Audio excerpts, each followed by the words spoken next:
which is totally different than cracking your knuckles, which can cause micro-injuries dun sa tendons and ligaments po, and can cause inflammation as well. So, pahinga na lang po, konting stretching, that will be beneficial. Exercise by increased blood flow, by doing the muscles in your hands, and cold compress. Yun na lang po. And sometimes, pag masakit na masakit, we give medications or over-the-counter medications like anti-inflammatory o yung mga NSAIDs na tinatawag po namin, o muscle relaxants. Sorry, Noted. we're talking about, nabandi kasi nga yung cracking of knuckles. Yung iba naman kasi parang out of the blue, gagawin lang nila yun. Sinasuggest yung parin ba ako talagang wag talaga? Wag talaga. Ayun. Because that's sometimes I understand for the Filipino, nakikita nila, ginagaya nila, or nagiging habit for them to relax. We would rather recommend stretching rather than patunugin yung kanilang bones or yung kanilang ligaments. At may risk of having it fractured din, di ba? Doc? Exactly. Pinag-uusapan siya ngayon, pero Oo, relax. Ha? Nakikita ko yung gigil ng kamay mo, partner. Relax. Hindi na, ito kasi naninigas siya ngayon eh. Relax lang. I think yun yung pinaka... Diyan ka Relax lang. lang. Stretch it lang para bigyan ng comfort yung kamay. Okay. Noted talaga yung mga sinabi. Para sa akin talaga yun eh. May duduktong ako ulit about occupational diseases that we encounter. Doc, yung iba kasi syempre may mga underlying health conditions na nararamdaman. Ito ba mga underlying conditions na ito ay nagiging factor para mag-worsen yung RSI o musculoskeletal issues nila? It will worsen the condition, especially those underlying conditions that has kagaya ng diabetes. Okay. Cardiovascular problems. Because being sedentary, working from home, usually nandun ka na lang, wala ka na exercise, hindi ka na nagpa-park, hindi ka na umaakit ng stairs sa inyong building, contributes to that sedentary lifestyle na nagko-contribute lalo na doon sa mga sakit. Besides diabetes and hypertension or cardiovascular disease, nandyan din po yung ating mga hypothyroidism. Usually it's ungone na hindi na-check ng tao, which also being sedentary or working from home can contribute to that disease as well. Maisingit ko na lang din, since we're talking about positionings lalo pagka work from home. Kayo ba, Doc, may sinasuggest ba kayo or nire-recommend sa mga patients na encounter ninyo? Like for example, full-time work from home. Sabihin natin 8 to 5, they're just sitting. Ano ba, gano'ng kahaba ba yung dapat na nakaupo sila? Then at a certain time, dapat tumayo sila or kumilos sila para hindi sila maging stiff or magkaroon ng any other problems or RSI? Okay. So we recommend at least from 20 minutes na nakastay ka. You stand up or stretch before doing, or at least walk another 1 to 2 minutes bago ka bumalik. For those who are typing in the computer, we follow the 20-20-20 rule. The 20-20-20 rule is yung 20 minutes ka naka-online, and then 2 minutes kang papahinga, or at least you look at 20 minutes, 20 feet apart, and then at 20 inches yung inyong pagitan sa inyong screen. So ulitin ko, para hindi ma-confuse yung ating mga manonood. Kung 20 minutes na po kayong nasa online or gumagamit po kayo ng computer, you look 20 feet apart, layo, tumingin malayo para doon, and lumayo pa kayo at least mga 20 inches doon sa ating screen para naman po ma-take care po natin yung ating mga vision. Kung matagal na po kayo nakaupo, like more than 20 minutes, kailangan nyo pong tumayo at least for 2 minutes para umikot o mag-stretching bago kayo bumalik. We do not stay in the sedentary seated, as sabi ni Sir Daryl kanina, na nakaupo lang parate o magsa-slouch. It makes it more susceptible to diseases para sa ating katawan. Okay. Eto, Doc, bukod sa lagi nga nakaupo, Doc, kapag ka yung batok, palagi ang masakit. Ayun. Anong pwedeng gawin doon? Bukod sa stretching, hindi siya nawawala talaga. Okay.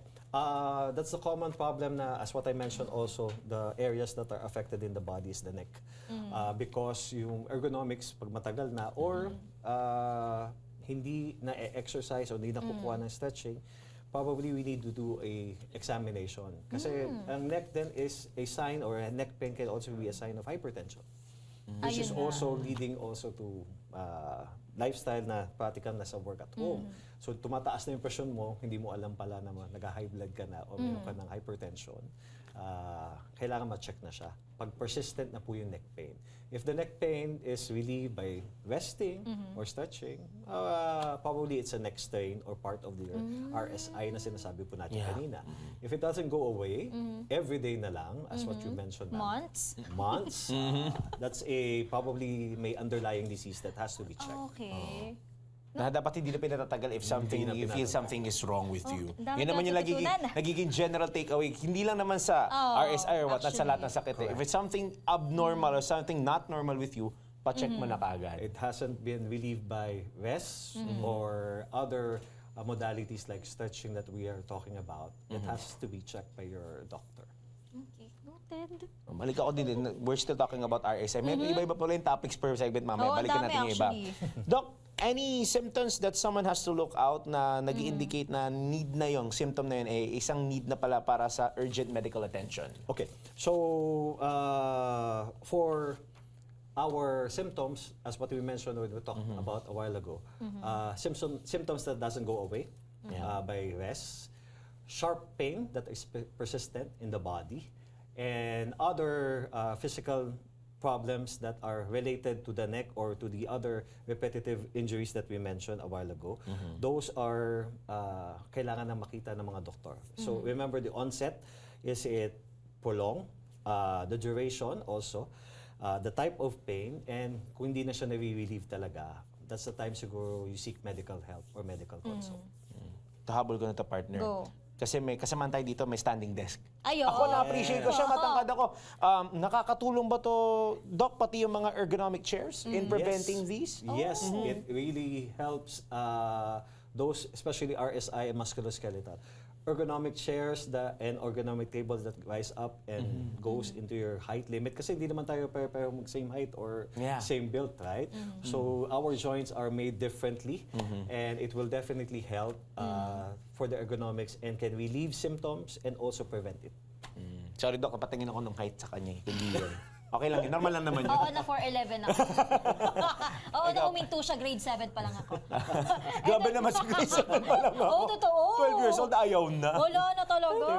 Tumigil na siya, ayaw niya na. Pero ito, Doc, can RSI affect productivity? For sure, oo. Pero mental health, Doc, pati sleep quality, talaga bang apektado rin? Of course, if you feel pain, nahihirapan kang matulog eh.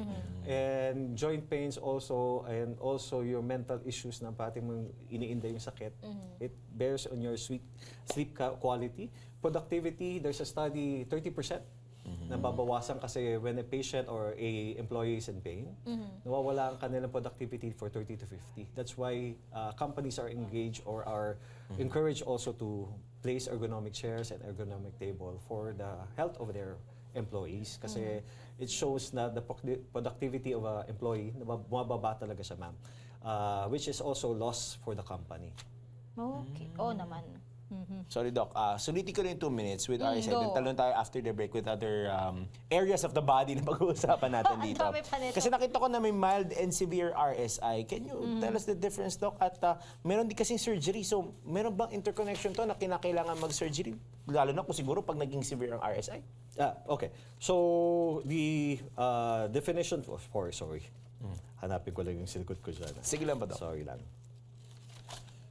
Okay.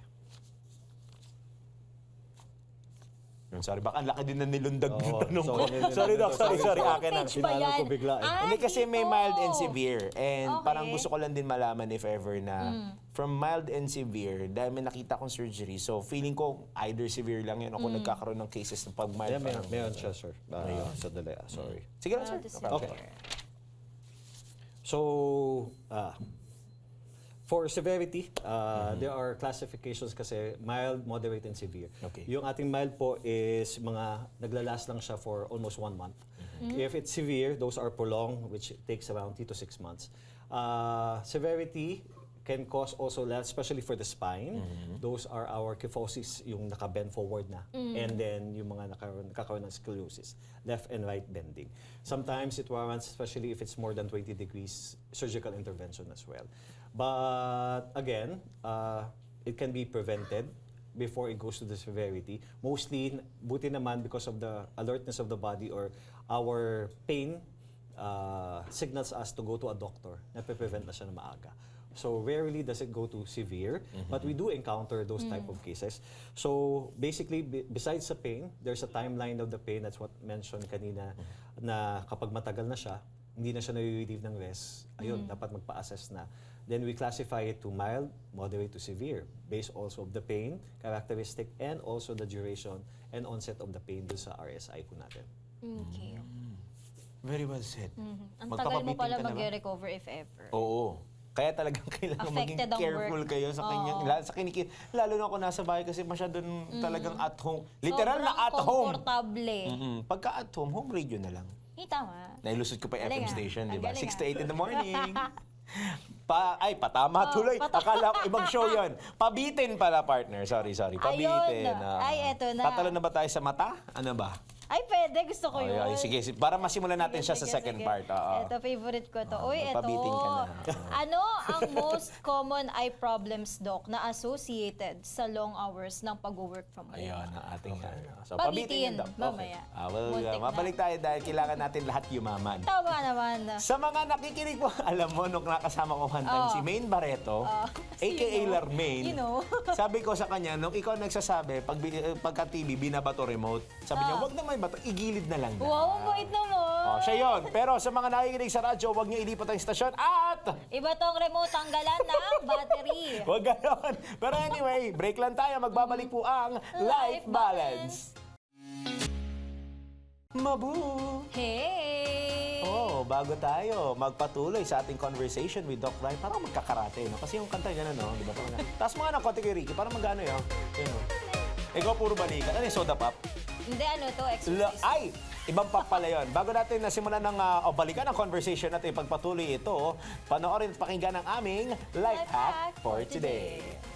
Maraming Pilipino ang nahihirapan mag-ehersisyo dahil sa kakulangan ng oras o motivation na. Pero may ilang simpleng hacks para manatiling active kahit hindi ka mahilig mag-workout. Una, micro-workouts. Kahit 5 minutes lang ng push-ups, squats o jumping jacks, malaking tulong na ito sa katawan. Pangalawa, incorporated activities sa daily routine.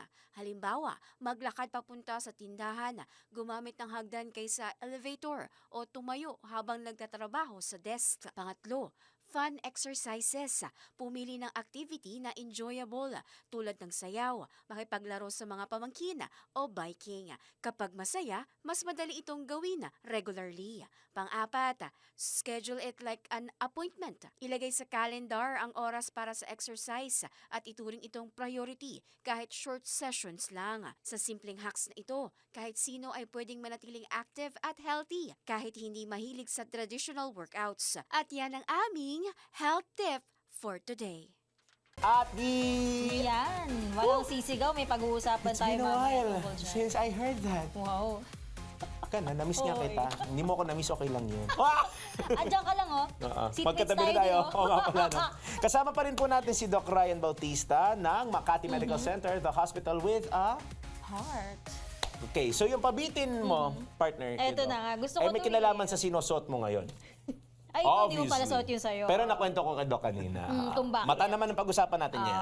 Eto, ang aking favorite topic sa ngayon, dahil ako'y may tama dyan. Ay, ibang tama, mata ha. Baka Sa mata, sa anong mata. tama yun? Dok, ano po yung pinaka-common na eye problems na encounter ng mga mahabang oras na nag-work from home? Okay. So, for those who are working at home, the mostly we encountered problems is the computer vision syndrome or yung tinatawag namin CVS and also yung digital eye strain. Sobrang pagod na mata na parating nakatingin sa ating mga monitors o ating mga laptop. Besides that, yung dry eye syndrome. Isa pa yun. So, it dries up the cornea and pupuduce siya. Ng susunod nating top 3 is the headache because of eye strain. Okay, so yung tatlo ang aming always na-encounter when it comes to work from home. Yung eye strain na dahil parating nakatingin sa computer problems or yung kanyang visual syndrome, computer visual syndrome, and then yung ating tawag nito dry eyes or yung nagkakaroon ng parating tuyo na mata nagkukos na ng eye pain and also headaches because of those eye strain. Dok, posible ba? Kasi may one time, pero matagal na to, senior high pa ako nun. Parang yung isa kong mata blackout talaga. Wala talagang makita. Pero bumalik din after a few seconds. Di naman ata tumagal ng minuto. Wala naman pain? Wala naman, Dok. Nagulat na lang ako, parang twice siya nangyari. Hindi ba because of a reflection or glare from a computer? Hindi eh. Nasa classroom ako nun eh. Parang lunchtime yun. Nagulat na lang ako, biglang walang makita yung All of a kanan sudden, kong parang nag-blur out? twice siya nangyari. Blur out, blackout. Blackout. Kasi di ba magkaiba naman yun, Doc? Blur out and blackout. Oh. Correct. Kanang mata yun sa pagkakaalala ko. Usually pag mga ganun na buong mata, it's the optic nerve of the right or left. So that has to be checked. Is it neurological or just a problem in the eye? Okay. So yeah, madami kasing kokos nung biglang nagba-black out yung isang mata. Oh, so medyo red flag na kung tutusin. Medyo red no? flag. So Okay. it has to be checked by imaging or an ophthalmologist para lang makita kung talagang walang problema sa mata or is it a neurological problem. So hindi siya common na nangyari, Doc? No, it's not. Okay. That's Rare also a case. red flag for us. If one of your eye loses vision suddenly, comes back, and sabi mo nga kanina, 2 beses na nangyari, kailangan ng pa-check yun. Okay.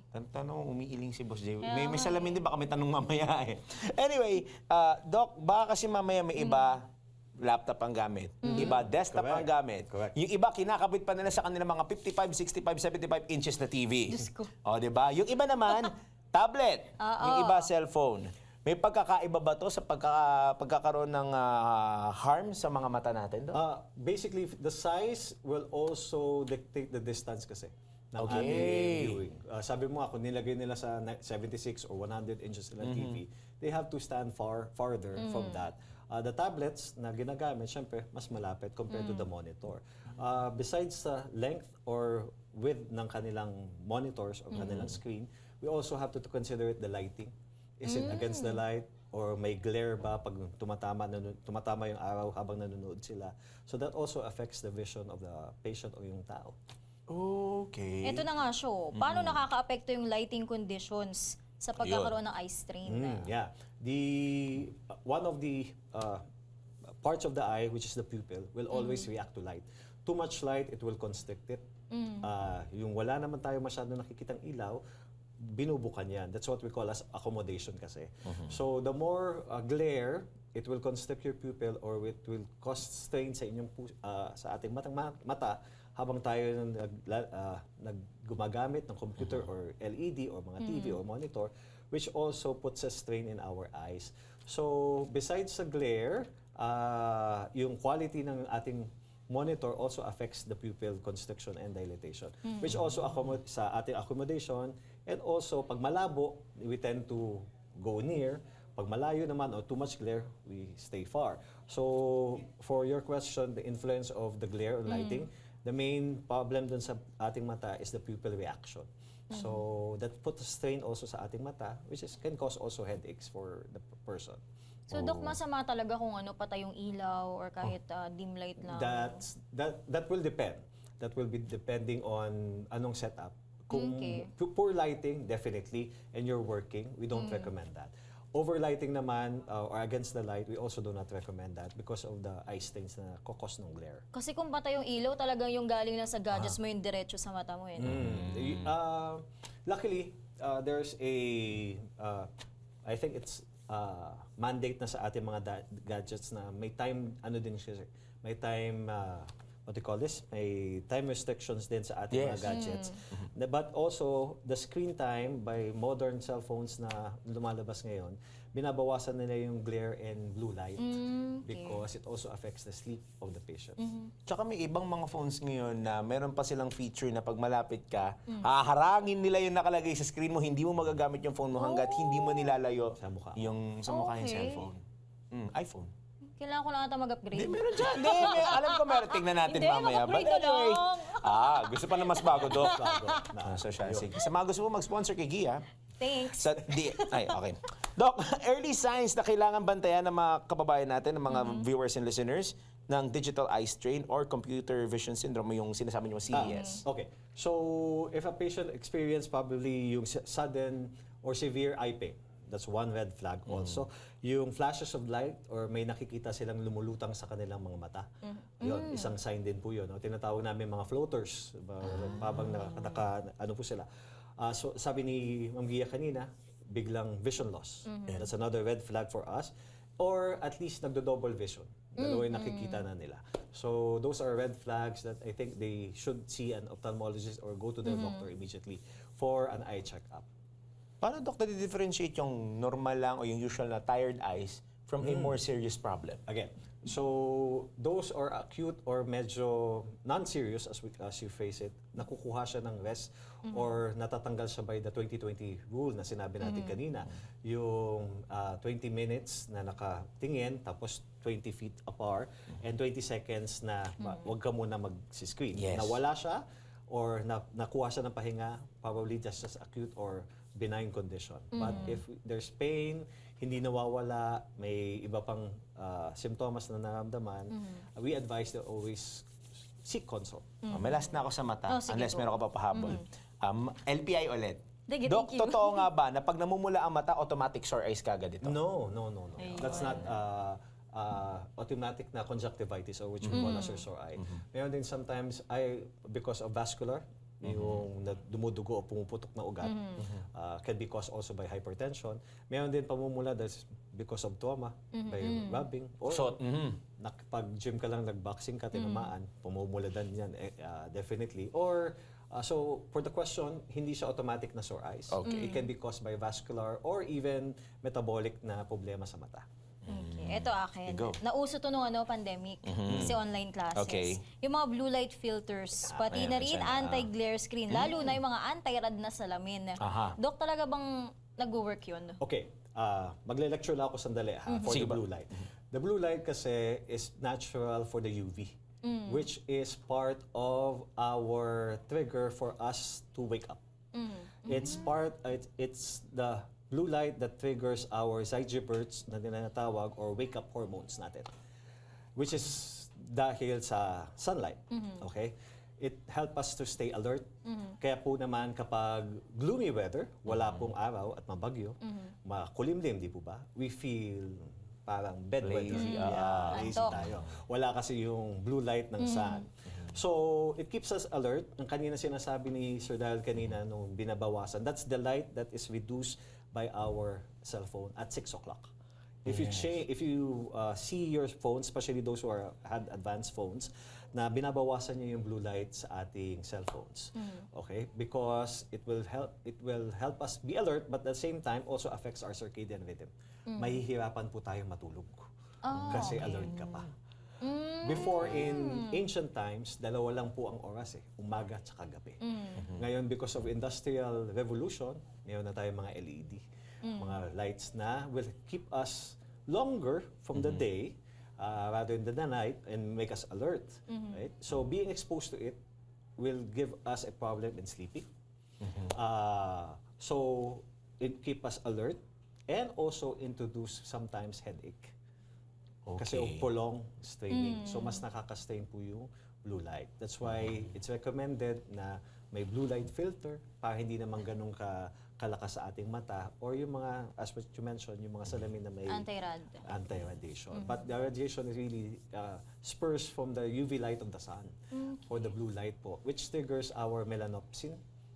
It triggers melanopsin, which triggers your orexin, which keeps you awake and alert. If it's too much, can cause naman headache. So that's why they try to reduce it. If you're still exposed to it after the sun goes down, it keeps you alert. It gives you difficulty in sleeping. So, yun ang science behind it. Okay. Okay. So, kailangan talaga, hindi pwedeng susobra. Iba kasi sobrang binabagsak, iba sobrang tinataasan naman. Yes. Mas maganda pa rin. Feeling ko naman, kahit paano matatalino yung mga advanced phones ngayon to know what you need. Sila na yung kusang gumagawa para sa iyo. Yes. O kasi di ba kunwari, nasa labas ka, tirik na tirik yung araw. Doon sa Automatic siya na tataas, gazas. oo. Tawag doon is parang adaptive brightness. Adaptive brightness. Correct. Ayan. Huwag niyong patayin yun. Ang patayin natin ay yung mga issue ng flood control na matapos na yan. Napasok pa rin yun. Sandali, sumesenyas na yung producer natin. May isa pa akong pahabol sa eye problems. Pagkatapos ito sa break, medyo bibilisan natin ng konti. Ang favorite topic ko naman, nako, yun ang una kong tanong kung yung paggawa ng ganon, kasi maraming Yes. gumagawa, kung nakaka-strain o nakakatulong. gas-gas. Kung gas-gas. Balikan natin mamaya si Doc Ryan at magbabalik po ang episode na ito na kung saan kasama pa rin natin ang Makati Medical Center. Dito lang po sa Life Balance. Mabu! Hey! Nagbabalik po ang inyong pinaka-paboritong health and wellness program sa DWIZ dahil nag-iisa ata kami. Life Balance. Ang very gorgeous Gia Rafael. Kasama ko pa rin po dito. Parang ayaw mo ah. Ay, parang, may gano'n. Ano yun? yan. Naluluha. May isa pa. Huwag ka na, may isa pa. At Daryl Justin na naluluha raw. At kanya na pong tatanungin ang kanyang personal question sa parte na to ng Oh episode. yes, kasama natin si Oo. Doc Ryan from Makati Medical Center, the hospital with the heart. Doc, we're still talking about occupational diseases and we're still nasa eye problems din right after sa favorite topic ko na. Ako kasi Doc, nagkaroon ako ng eye problem dati, nabaril ng pellet dyan, so medyo personal question Uy, yun eh.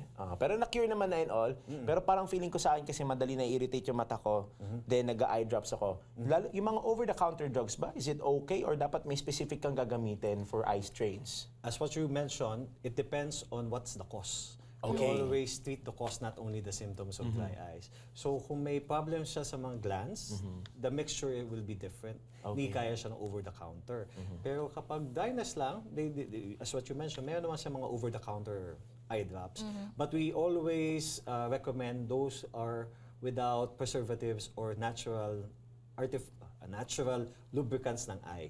Wala yung mga artificial na nilalagay. Kasi it can also promote more dryness. So, for your question, probably what's the cause? Is it glandular? Talaga bang dahil lang sa work strain? Work strain, you can take the over-the-counter drugs and see if it works. But if there's more to the cause of the eye dryness, we have a different mixture for that. Minsan sinasamahan pa nga nila ng oil-based or mga probably antiviral, antibiotic, especially pag ang eye dryness is caused by bacteria or virus. Okay. May pahabol ka pa ba sa mata? Hindi na, unahin mo na. Alam kung gusto mo na yan. Process. Do the honors. Sige, Doc. Voice and ears, nose, and throat issues naman tayo. First question, kasi yung pangalawa naka-reserve sa'yo eh. Most common ear. Kasi feeling ko makaka-relate ka eh. Si Ikaw Doc nga hindi. natin. Sometimes. Lahat Pero na kasi lahat may na limit. lang. Wow, natuto na. Matured, may limit. Ganun. Doc, ano most common ear, nose, throat problems na associated lalo na pag ang isang nilalang ika nga ay work from home? Okay. So, common na encounter namin recently is because of the spike of the flu. So, yung ating mga sipon, tumataas yung mga cause ng virus na nagkakos ng sipon, saka sometimes cough. For the voice, for those who are always teaching, online teaching, broadcasting, there's laryngitis or nagkakaroon sila ng inflammation ng kanilang larynx, nawawala yung voice, especially those who are always using it as a tool. Like for example, teachers, broadcasters that are doing online work as well. Tapos meron din tayo mga allergic rhinitis and our ear infections na nakikita namin because of improper hygiene. Sa bahay lang naman ako. Wala naman hindi naman ako lalabas. Alam mo, makakaamoy. Di na magana. Or their earphones or kanilang headsets, hindi na nililinis, which is causing also infection for them. Ay, eto may extra question. Sige, bago Ano, magbigay yung Doc? pangalawa, Yung mga binitin mo pa spray, eh. Yeah. Effective ba yun, Doc? Sprays that are lubricant and also sometimes antiseptic, yung tinatanggal ng bacteria, can be helpful. But it all boils down to hydration also of the Okay. throat. So, or as what we mentioned, yung water kasi or paglinis ng ating throat, very, very important. LPI! Ang dami ko ngayong sige, episode go, na go, to. go, go. Dok, totoo nga ba na kapag ang isang tao ay inflamed o mainit or namamaga ang lalamunan, ang solusyon daw para maibsan ito ay malamig o may yelo na tubig? Okay. Water? Yes. Malamig? Yes also. For matanggal yung inflammation niya. Hindi, I also encounter that na, Doc, bawal kasi malamig kasi wala akong boses. Ang bawal po is napakatamis na malamig na inumin.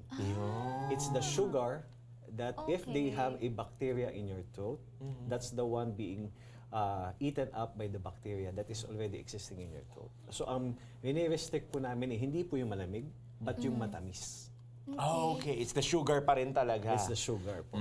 Common po yan, especially if they have acute tonsillar pharyngitis. Dok, bawal ako na malamig. Sabi ko, malamig na tubig po pwede. Kasi makakatulong po yun hugasan ang inyong lalamunan. Okay. Ang ayaw po namin, yung malamig na Matamis. soft drinks, malamig na maasukal na milk tea. Na lalo Sorry, po- patingin sa'yo. Ayan, Lalo po kasi may kakainin yung mikrobyo na nasa lalamunan nyo at pwede ho siya dumami at matuloy yung infection. Well, this time kala ko bawal yung malamig. Ako meron ako different views kasi may iba nagsasabi na oo, may iba nagsasabi na hindi. Pero ako naman, ang personal experience, nagmamalamig pa rin ako. Ako Malamig din. din. It's the water. The content of the water is the one that is affecting it. If it's high in sugar, yun ang mas nakaka-problematic para sa mga pasyente. Pero temperature for cold, we also use that for hiccups, right? Yung pag malamig na tubig, yun ang solusyon namin pag hini-hiccups because of the vagus nerve. So, cold water. Okay. Basta wag nang malamig na nga, matamis Matamis pa. Ang malamig lang, tubig. Wala nang iba. Pwede na Tubig. yun. Hydration, Hindi yes. naman pala bawal. Eto Question na. na. Yan! Sige, titingin ako sa'yo. Go!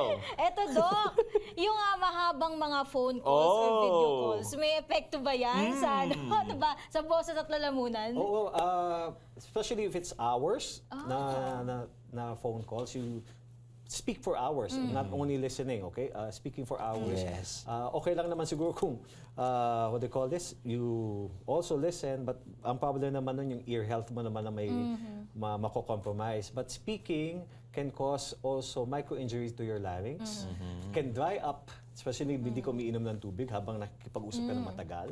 It can also injure your voice and mamamaga po siya and magkakaroon ng laryngitis so mawawalan po kayo ng boses. Masama na ba yung 1 hour, Doc? Depends on how long are you speaking. If speaking engagement, dire-diretso kayong without pause, probably, can cause. And the manner of your speaking, kung mataas po yung boses or Okay. mababa lang Kung malakas po yung ba, tawa. malakas yung ba't boses. Ayun, So that also depends on the quality. Ay, malakas boses sa akin naman yun. Oh, ikaw yun. Kasi lalo na sa umaga, pag yung morning newscast ko, naku, Diyos ko, napakaingay. Anyway, moving forward, Doc, any early warning signs ulit tayo. Ngayon naman ng vocal strain or damage that guys, us, have to look out for. Okay, so warning signs, of course, number one, yung hoarseness. Yung quality ng voice nagbago. Any lumps, probably, sa inyo na-feel when you swallow or when you speak, parang may sumasabit sa ating leeg. Or kailangan nyo pang mag-increase ng effort para lang magsalita. I'm sure you experience this na parang you need more air Yes. just to speak. Tama po ba? And also, you need to always clear your throat when you're speaking. So those are early warning signs that probably you need to seek consult with an ENT or you need medical help if that is persistent na parating yung na-experience o ginagawa.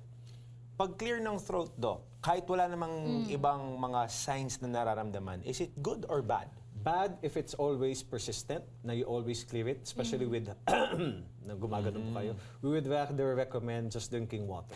Okay. So to clear it out. Rather than ni-expel mo yung boses na malakas. Kasi when you clear it out, parang nag-expel ka din po ng boses na malakas. Which injure also your vocal cords. Okay. Doc, bukod sa persistence niya, paano ba malalaman kung ito ba ay normal na throat fatigue lang o serious voice problems na? Kung fatigue lang siya, as what we mentioned a while ago, if it's relieved by rest, that's probably fatigue.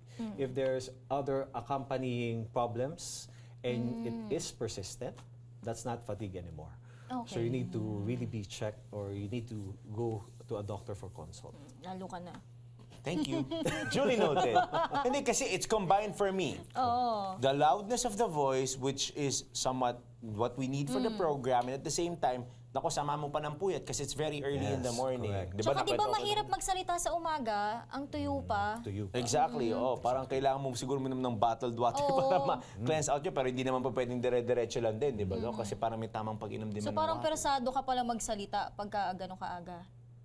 Vocalization at times, di ba? Yun- Or breathing man lang. Oo, doon mo sisimulan din para mas, wow, tip from a Ginagawa mo voice naman ba actor. yun? Yeah, I do. Ah, I do, oo. Usually, ginagawa kong vocalize. Hindi ko man nilalakasan. Pag nasa sasakyan ako, nagdadrive ako going to work, I sing. Pero hindi yung sing na todo, parang golden, High gano'n, pitch. hindi high Concert, pitch. ganon. It's just like kahit mga humming lang, di ba? Yes, That would that's help. correct. That would definitely help. Hydrate, humming, and you exercise your cords before.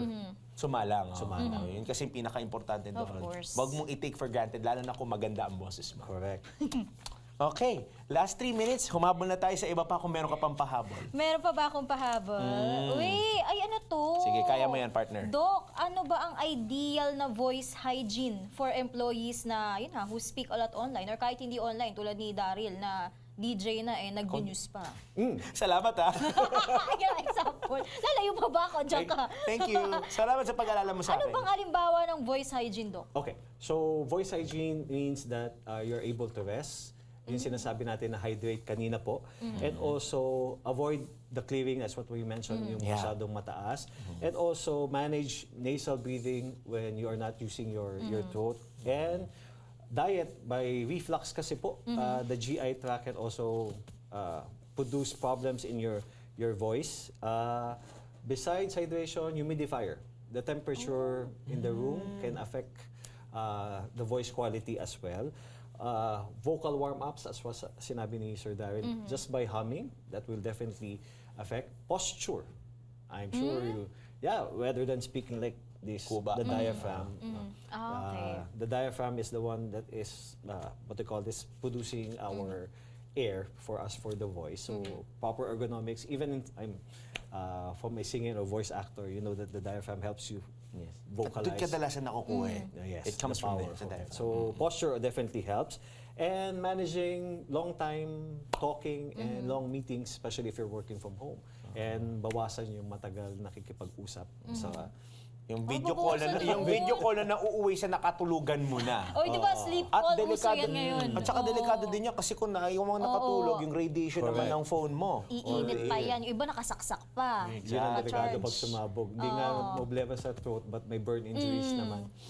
Diyos ko. Doc, as much as we would want to do this, ako yung magsasabi na kagad, utangin sana namin yung part 2 ng ating Yeah, mga occupational sure. diseases kasi No problem. nasa upper body pa lang tayo.